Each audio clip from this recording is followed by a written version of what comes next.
Muy buenas a todos y bienvenidos a mi canal. Bienvenidos al análisis de una de las películas con más impacto en la cultura popular de los últimos años. Memes, vídeos, rutinas deportivas, estilos de vida, todo basado en American Psycho y en el personaje de Patrick Bateman. Pero, ¿qué se esconde detrás de la superficie de esta obra? ¿Qué nos quiere decir su directora, Mary Harron? ¿Y cómo construye a este icónico protagonista? Hoy analizaremos las escenas más importantes, leeremos entre líneas y descubriremos la mordaz crítica que esta película hace al modo de vida americano y a la masculinidad en sí misma. Suscribíos, que es darle un botoncito, dejad un buen like para apoyar el contenido y vamos allá.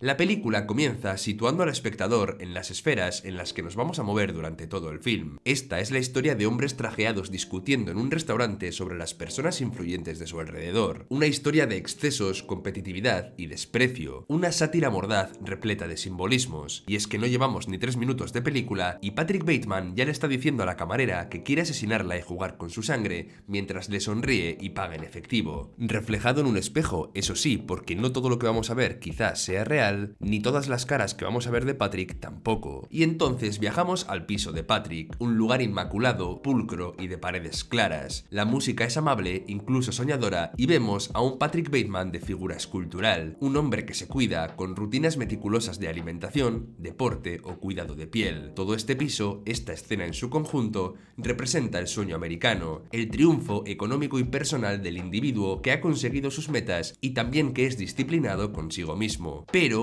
esta no va a ser una fábula sobre el éxito de los hombres en América, sino que de hecho va a ser todo lo contrario. La primera pista es la imagen del propio Patrick reflejada en el cartel del musical de Los Miserables. Detrás de su estilo de vida aparentemente perfecto hay oscuridad, frustración, ira y una insatisfacción que le hacen sentir de esa forma, miserable, y él lo admite. Todo lo que ves de él es lo que él ha construido. Una máscara, un disfraz para un mundo competitivo y despiadado en el que él solamente ansía destacar, ser superior al resto.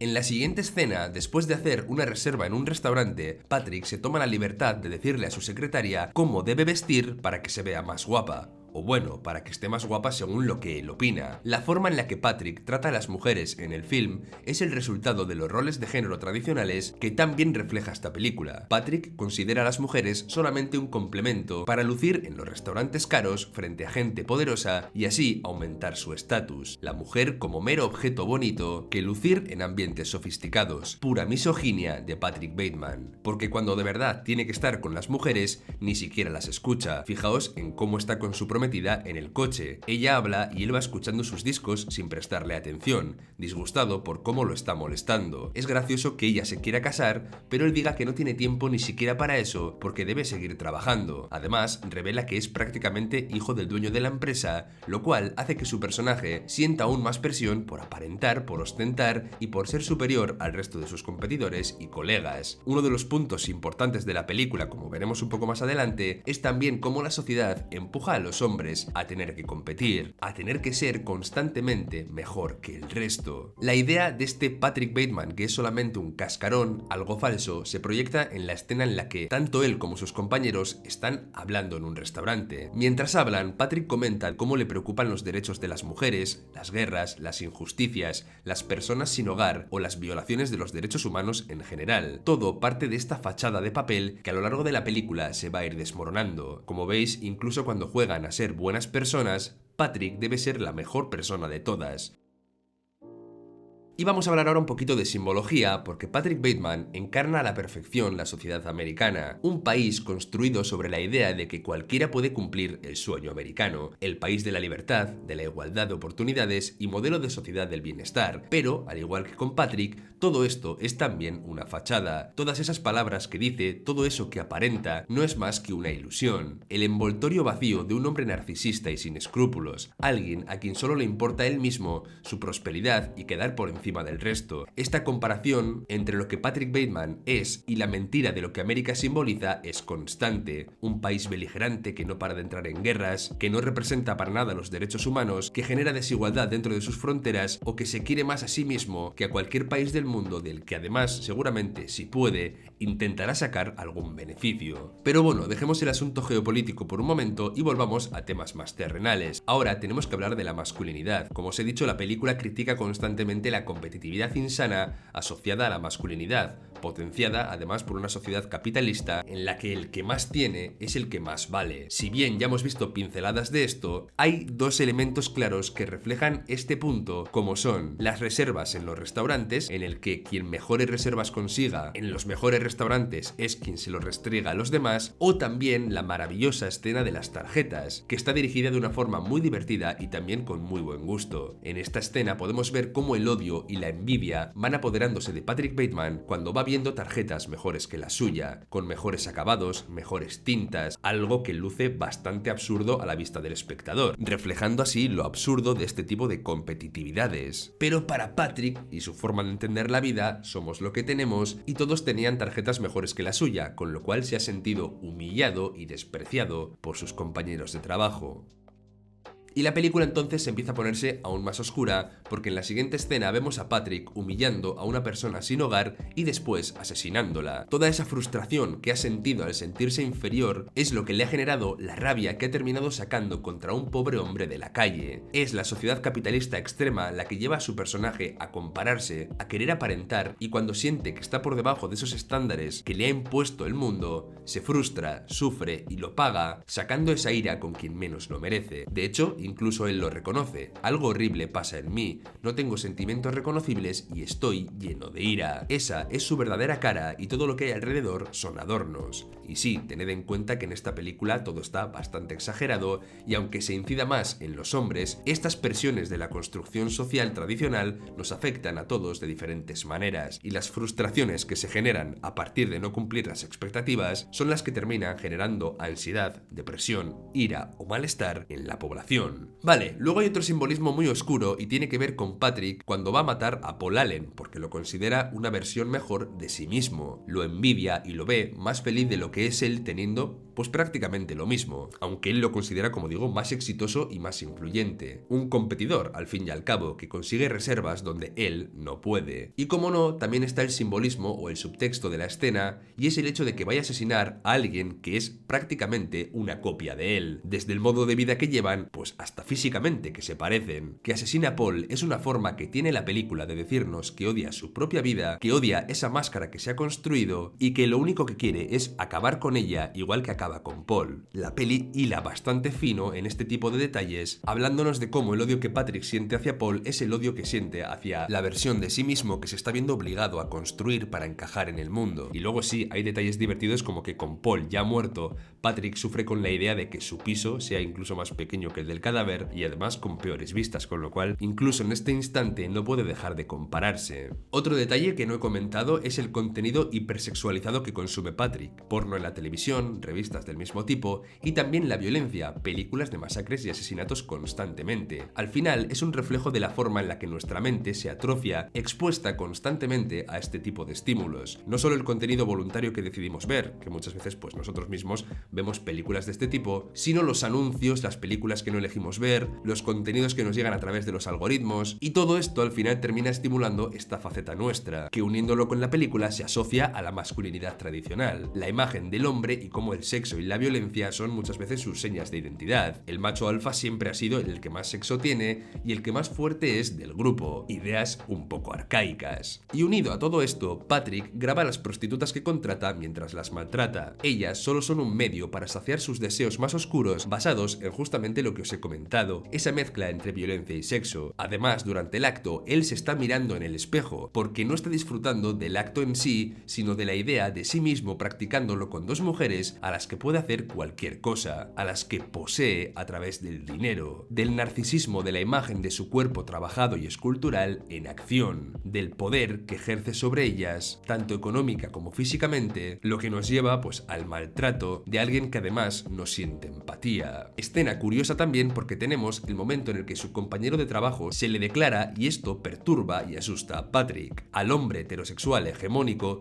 siempre le ha asustado y perturbado la homosexualidad, porque la ha visto como un signo de debilidad y esto se muestra para un poco reforzar la idea de lo frágil que es la masculinidad de Patrick detrás de las barreras que se está construyendo. Otra de las contradicciones de su personaje, a pesar de todo lo que se cuida, su dieta y todo lo que valora su cuerpo, es que el personaje consume drogas, por lo que se refuerza la idea de que toda esa disciplina no es por salud, sino por construir esa fachada que tanto le importa a su personaje, y obviamente la droga pues está bastante ligada también al modo de vida frenético que lleva y al estatus que también debe cumplir en torno a los excesos. Sobre las tendencias asesinas de Patrick y de si toda esa vorágine de violencia es o no real, lo discutiremos al final, pero toda la etapa del descenso de Patrick a la locura y a ir viendo cómo asesina mujeres también tiene un simbolismo interesante sobre alguien que no se involucra emocionalmente con las personas y va dejando cadáveres emocionales. Una persona sin empatía, sin responsabilidad emocional y que va drenando la energía de la gente con la que se ve, haciéndoles daño y consumiendo personas como si fueran piezas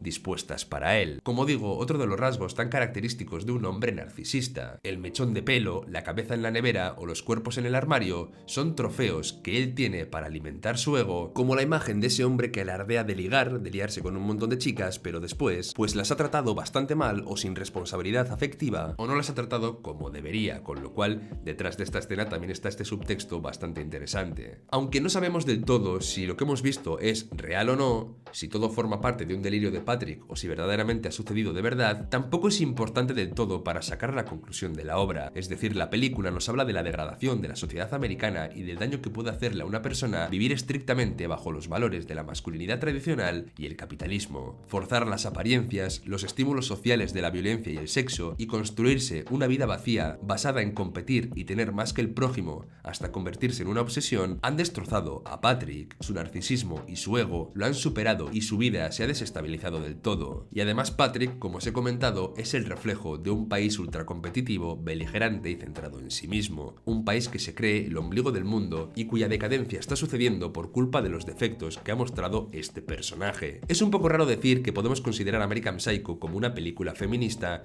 cuando Patrick parece ser el ídolo de muchas personas contrarias a este movimiento, pero lo cierto es que Patrick es una caricatura de la masculinidad, una crítica a sus aspectos más tóxicos y un chiste sobre las debilidades que se esconden detrás de la dureza superficial de esta masculinidad que está construyendo su personaje. Los roles de género afectan también a los hombres y nos dicen cómo debemos ser. Debemos ser duros, impasibles, competitivos, ligar con muchas mujeres, ser violentos si la situación lo requiere, protectores, aparentar, tener más que nuestros competidores, no mostrar sentimientos, no mostrar debilidad. Y todo esto, a fin de cuentas, son cadenas. Cadenas que no dejan lugar a la variedad y a poder vivir como cada persona considere, a poder expresarnos incluso. Y todo esto se critica en la película. Aunque ojo, no estoy diciendo que todo lo que rodea a Patrick Bateman sea malo. Su disciplina, su cultura musical, cómo se cuida o su ambición no tienen por qué ser necesariamente aspectos negativos, pero sí que te demuestra que se vuelven tóxicos si se convierten en una obsesión por seguir los cánones sociales. Si se llevan al límite y centramos toda nuestra vida en cumplir esos estándares, pueden llevarnos también al límite de nuestra salud mental. Por eso me gusta considerar American Psycho un recordatorio de que muchas veces hace falta parar, tomarse un respiro y preguntarse por qué las cosas que nos afectan lo están haciendo, a qué presiones estamos sometidos para querer una cosa u otra y por qué nos sentimos insatisfechos, si verdaderamente hay algo malo en nuestra vida, en nuestro trabajo, en nuestro cuerpo, con nuestra pareja, con nuestros amigos, o estamos enfocando todo condicionados por el mundo en el que vivimos, condicionados por el bombardeo de estímulos al que hemos sido expuestos desde que nacemos, y saber parar, reflexionar y meditar sobre nuestra vida antes de que nos afecte de verdad, porque quizá no haya tantas cosas mal y estemos simplemente enfocándolo de una manera errónea. Y bueno, habiendo sacado ya la conclusión de lo que para mí significa la película, podemos discutir un poco si esta excelente obra satírica y divertida, en su desenlace, si Patrick es verdaderamente un asesino o no. A fin de cuentas, la película te deja ahí un poco colgando, no te da una respuesta clara. No sabemos si lo sucedido pasaba solamente en su cabeza y en el cuaderno de dibujos en el que él pues dibujaba todas estas barbaridades, o si esas fantasías realmente las llevó a cabo. En caso de que fueran verdad, la explicación de que el piso estuviera limpio, de que alguien hubiera limpiado su nombre y hubiera generado una coartada, sería porque su padre, tened en cuenta que es alguien poderoso con dinero y que es prácticamente el jefe de la empresa, habría querido arreglar todo para él para que no lo atrapasen por lo sucedido, mostrándonos pues al final también la impunidad de las personas ricas y de cómo arreglan todo a placer, con lo cual el final es abierto y queda a interpretación para cada uno. Pero lo que sí que es, esta película, y esto no lo puede negar nadie, es una fuente inagotable de memes. Y hasta aquí el análisis de American Psycho, una película que tiene muchas lecturas, pero que es una crítica clara a todo lo que os he comentado. Espero que la review os haya dado otro punto de vista sobre la obra, que os ayude a disfrutar más incluso de todas las contradicciones que se muestran, y que pongamos en valor, como digo, un clásico ya de la historia del cine, porque al final es lo que el tiempo ha hecho que esta película sea. Ya sabéis, suscribíos para no perderos más contenido de cine y de series, dejad un like para apoyar el vídeo que no cuesta nada, es un botoncito, y nos vemos dentro de poco por el canal. ¡Hasta pronto!